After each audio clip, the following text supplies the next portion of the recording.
வணக்கம் நேர்களே, காற்றின் கதைகள் சேனலுக்கு உங்களை வரவேற்கிறேன். முந்தைய பதிவில் விக்ரமாதித்தனை பற்றியும் வேதாளத்தை பற்றியும் ஒரு சின்ன முன்கதையை பார்த்தோம். வேதாளம் சொன்ன 2 கண்டிஷன்களையும் பார்த்தோம். இனி கதையை தொடரலாம். வேதாளம் தன்னுடைய முதல் கதையை சொல்ல ஆரம்பிச்சது. வாரணாசி என்ற ஒரு நகரம் இருந்தது. அந்த ஊரை பிரதாபமகுடன் என்ற மன்னன் ஆண்டு வந்தார். அவருக்கு வஜ்ரமகுடன் என்ற மகனும் இருந்தார். எந்த ஒரு பெண்ணும் பார்த்து மயங்கும் அளவிற்கு அழகான முகத்தையும் உடல் அமைப்பையும் கொண்டவனா நம்முடைய இளவரசன் இருந்தான். அது மட்டும் இல்லாம வாழ்வீச்சு, வில்வித்தை, போர்த்திறன் எல்லாத்தையும் கற்று தெளிந்தவனாக இருந்தான். இந்த இளவரசர் வஜ்ரமகுடனும் மந்திரி குமாரன் புத்திசரீரனும் சின்ன வயசுல இருந்தே இடைப்பிரியாத நண்பர்களா இருந்தாங்க, உயிர் தோழர்களா இருந்தாங்க. புத்திசரீரனும் வஜ்ரமகுடன் போலவே அழகும் வீரமும் திறமையும் புத்தி கூர்மையும் கொண்டவனா தான் இருந்தான். ஒரு நாள் 2 பேரும் காட்டுக்கு சென்று வேட்டையாடி அப்படியே இயற்கையோட இலைப்பாரிட்டு வரலாம் அப்படின்னு சொல்லிட்டு கிளம்புறாங்க. அப்போ வேட்டையாடி களைத்து போன நம்ம இளவரசர்களும் மந்திரி குமாரனும் ஓய்வெடுக்கலான்னு சொல்லிட்டு முடிவு செய்கிறாங்க. அப்போ ஒரு பெரிய குளத்துக்கு பக்கத்துல ஒரு மரத்தின் கீழே உட்காந்து ஓய்வெடுக்கிறாங்க. மந்திரி குமாரன் தூங்கிட்டாரு. ஆனால் இளவரசர் மட்டும் இயற்கையை ரசிச்சுட்டே அப்படியே உட்காந்துட்டு இருந்தாரு. அப்போ தூரத்தில் ஒரு பெண் பாட்டு பாடுற மாதிரியான ஒரு இனிமையான குரல் அவர் கேட்குது. குரல் கேட்ட திசையை நோக்கி இளவரசரின் கண்கள் பாய்ந்தன. அந்த குளத்தின் மறுகரையில் ஒரு பெண் தன்னுடைய தோழிகளோட உட்கார்ந்திருந்தா. தாமரை தேகம் படைத்தவளாகவும் கயல்விழி கொண்டவளாகவும் தேவலோக சுந்தரியோனே சந்தேகம் வரும் அளவிற்கு அழகும் பிரகாசத்தையும் கொண்டு ஜொலித்து கொண்டிருந்தாள். அவளை பார்த்த இளவரசர் கண்ட கணமே காதல் வயப்படுறாரு. கண்ணிமைக்காம தன்னையும் மறந்து அவளையே பார்த்துக்கிட்டு இருக்காரு இளவரசர். வஜ்ரமகுடன் அவளை பார்த்தத அந்த பெண்ணும் கவனித்தா. இந்த பெண்ணுக்கும் வஜ்ரமகுடனை பிடித்தது. அவருடைய அழகிய தோற்றத்துல அவளும் மயங்கியிருந்தா. இருவரும் ஒரு கணம் மாத்தி மாத்தி பார்த்துக்கிறாங்க. காதல கண்களாலேயே பரிமாறிக்கிறாங்க. இந்த பெண் புறப்படும் நேரம் வந்தது. வஜ்ரமகுடனை பார்த்து தன்னுடைய கைகளெல்லாம் அசைச்சி ஏதோ சமிஞ்ஞை செய்தா. பிறகு வஜ்ரமகுடனை கடைக்கண்ணால் ஒரு முறை பார்த்து பின் தோழிகளுடன் ஓடி சென்றார். காதல் மயக்கத்தில் இருந்த இளவரசருக்கு அந்த சமிஞ்ஞை எதுவுமே புரியல. தூங்கிக்கிட்டு இருந்த தன்னுடைய நண்பனை எழுப்பி நடந்த எல்லா விஷயத்தையுமே சொல்றான். புத்திசரீரனும் தன் நண்பனின் உணர்ச்சிகளை புரிந்து கொண்டான். அந்த பெண் கொடுத்த குறிப்புகளை அவன் டீகோட் பண்ண ஆரம்பிக்கிறான். அந்த பெண்ணின் பெயர் பத்மாவதினோ கர்ணபத்ரர் என்ற மன்னர் ஆட்சி செய்யும் இடத்துல இருப்பதாகவும் தன் தந்தை ஒரு தங்க சிற்பின்னோ அவள் தெரிவிச்சிருந்திருக்கா. அது மட்டும் இல்லாம இளவரசரை தான் மனமான விரும்புவதாகவும் திருமணம் செய்து கொள்ள ஆசைப்படுவதாகவும் சமிஞ்சை மூலமா தெரிவிச்சிருக்கா. இளவரசனும் அந்த பெண்ணை மனம் செய்து கொள்ள விரும்பினான்.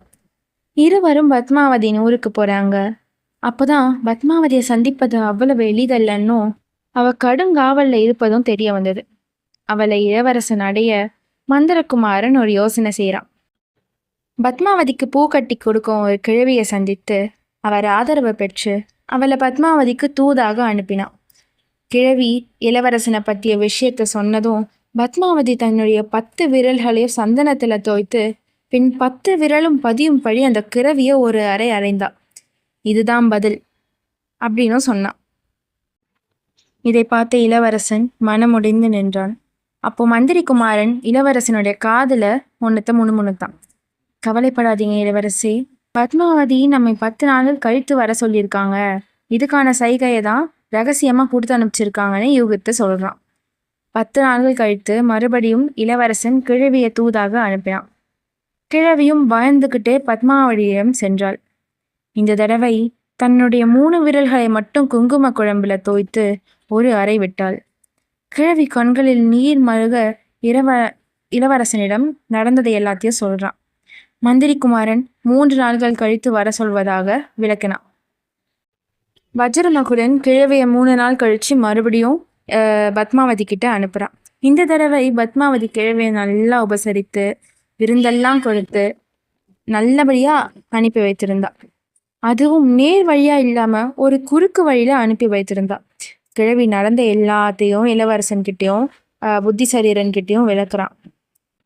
மந்திரி குமாரன் புத்திசரீரனுக்கு எல்லா விஷயமும் புரிந்தது. தன்னுடைய நண்பன் கிட்ட சந்தோஷமா, நண்பா, உன் ஆசை நிறைவேறியது. பத்மாவதி உனக்காக காத்துக்கிட்டு இருப்பா. கிழவி சொன்ன அதே குறுக்கு வழியில போ, நீ பத்மாவதியை சந்திக்கலாம் அப்படின்னு சொல்ல, இளவரசன் மகிழ்ச்சியோட பத்மாவதியை சந்திக்கிறதுக்காக வேகமா விரைந்தார். கிழவி சொன்ன வழியிலேயே இளவரசனும் சென்றான். தன்னுடைய காதலியை சந்தித்தான். இளவரசன் தன்னையே மறந்தான், இந்த உலகத்தையே மறந்தான். கொஞ்ச நாள் இளவரசரும் தன்னுடைய காதலியும் சந்தோஷமா இருந்தாங்க. அப்போதான் தன்னுடைய உயிர் தோழன் இளவரசனுக்கு நினைவுக்கு வந்தான். இளவரசனின் முகம் வாட்டத்தை நோட் பண்ண நம்முடைய பத்மாவதி நண்பனை பார்க்க அனுப்பினான். அதே நேரத்துல புத்தி சரீரன் மேல அவளுக்கு பொறாமையும் ஏற்பட்டது. புத்தி சரீரன் இருக்கும் வரை தன் மேல அவர் பூரண அன்பை செலுத்த மாட்டாரோன்ற ஒரு ஏக்கத்துல ஒரு முடிவு எடுக்கிறா. மறுநாள் நண்பர்கள் இருவரும் பேசிக்கொண்டிருந்த போது பத்மாவதியின் தோழி ஒருத்தி வந்து மந்திரி குமாரனுக்கு உணவுப் பொருட்கள் கொண்டு வந்து கொடுத்தா. இளவரசனை எதுவும் சாப்பிட வேண்டான்னும் பத்மாவதி அவருக்காக வெயிட் பண்ணிட்டு இருக்கதாகவும் சொல்லி அவரை சாப்பிட வேணான்னு தீர்மையாக சொல்லிட்டு போயிடுறான். மந்திரி குமாரனுக்கு இதன் பொருள் விளங்கியது. தனக்கு கொடுத்த உணவுல விஷம் இருப்பதை யூகித்தான். இதை இளவரசன்கிட்டையும் சொல்றான். இதை கேட்ட இளவரசனுக்கு ஒரே அதிர்ச்சி. மந்திரகுமாரன் மேலும் விளக்கமளித்தான். நண்பா, நீ என் நினைவாக இருப்பதால அவள் மீது உன்னால பூரண அக்கறையும் அன்பும் காட்ட முடியல அவ நினைக்கிறா போல. அதனால்தான் என்னை கொல்ல திட்டமிட்டிருக்கா. இதுல அவ மேல எந்த தப்பும் இல்லை. பத்மாவதியை நம் நாட்டுக்கு கூட்டிக்கிட்டு போயிட்டா இதெல்லாம் சரியாயிடும்னு ஒரு யோசனையும் சொல்றான். மந்திரி குமாரன் சொன்ன அந்த யோசனைப்படி பத்மாவதியை பார்க்க நம்முடைய இளவரசன் வஜ்ரமகுடன் போறாரு. அவளிடம் ஆசையா பேசி போதையூட்டி மயங்க செய்றாரு. அவ அணிந்திருந்த முத்து மாலையை எடுத்துக்கிட்டு அவளுடைய இடையில சூலாயுதம் போல ஒரு அடையாளத்தையும் செய்துவிட்டு வராரு.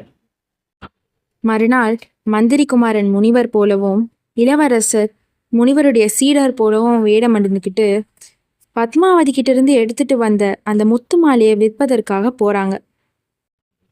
ஒரு முனிவர்கிட்டையும் ஒரு சீடர்கிட்டையும் அவ்வளவு விலை மதிக்கத்தக்க ஒரு முத்து மாலை இருப்பதை கண்ட காவலர்கள் இது என்னன்னு விசாரிக்க வந்தாங்க.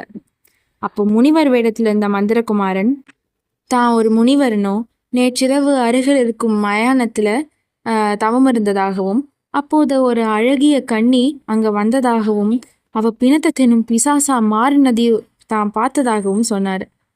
அவள் என்னிடம் வந்து என் கையில் இருக்கும் ஜபமாயை பழிக்க முயன்றா. அதனால கோபம் கொண்டனா சூலாயுதத்தால அவள் இடுப்பை குத்தினே அப்படின்னு சொன்னார். அவ அலறி அடித்துக்கொண்டு ஓடும்போது அவளை பிடிக்கும் முயற்சியில அவ கழுத்துல இருக்கும் முத்து மாலை என் கையில வந்ததாகவும் அவரு விளக்கம் தராரு. இதை கேட்ட காவலர்கள் அரசர்கிட்ட இந்த விஷயத்த சொல்றாங்க. விசாரணையின் போது இந்த நகை பத்மாவதியுடைய நகை என்றும் தெரிய வருது.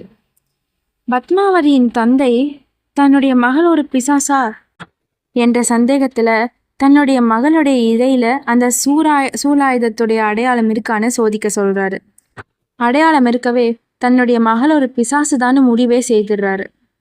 அவளை எப்படி விரட்டுவதுன்னு புரியாம விழித்து கொண்டிருந்தாரு.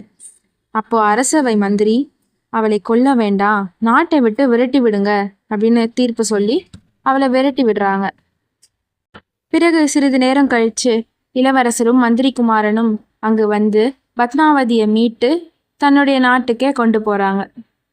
பத்மாவதியும் இளவரசியும் கல்யாணம் பண்ணிக்கிட்டு சந்தோஷமா அவர்களுடைய நாட்டில் வாழ்ந்தாங்க. ஆனா மகளை எழுந்த தந்தையும் தாயும் வேதனை தாங்காம அங்க இருந்தே போறாங்க. வேதாளம் இப்படி கதையை முடிச்சுது. இப்ப வேதாளம் தன்னுடைய கேள்வியை முன் வச்சுது. இந்த இருவரும் உயிர் விட்டதற்கு யார் காரணம்? இளவரசரா, வஜ்ரமகுடனா, இல்ல பத்மாவதியா? இந்த இறப்புக்கு நீங்க யாரு காரணம்னு நினைக்கிறீங்க? மறக்காம கமெண்ட் பண்ணுங்க. இப்போ விக்ரமாதித்தர் சொன்ன பதில கேட்போம். அவர்களுடைய இறப்புக்கு மூவரும் காரணமல்ல. மந்திரி குமாரன் நண்பனின் நன்மைக்காக எல்லாத்தையும் செய்தாரு. இளவரசனும் பத்மாவதியும் தன் காதல் நிறைவேறுவதற்காக எல்லாத்தையும் செய்றாங்க. ஆனா தீர விசாரிச்சு சரியான ஆலோசனையை கொடுக்கும் இடத்துல இருக்கும் மந்திரி தவறான தீர்ப்பை சொன்னதுதான் இவர்களுடைய உயிரிழப்புக்கு காரணம்னு விக்ரமாதித்தர் பதில் சொல்றாரு. விக்ரமாதித்தனுடைய இந்த பதிலை கேட்டதும் வேதாளம் முருங்கை மரத்துக்கே ஏறிக்கொண்டது. ஆக மொத்தம் விக்ரமாதித்தருடைய தலை தப்பித்தது. இந்த பதிவு உங்களுக்கு பிடிச்சிருந்தா லைக் பண்ணுங்க, ஷேர் பண்ணுங்க, கமெண்ட் பண்ணுங்க. மறக்காம காற்றின் கதைகள் சேனலுக்கு சப்ஸ்கிரைப் பண்ணிடுங்க. தேங்க்யூ.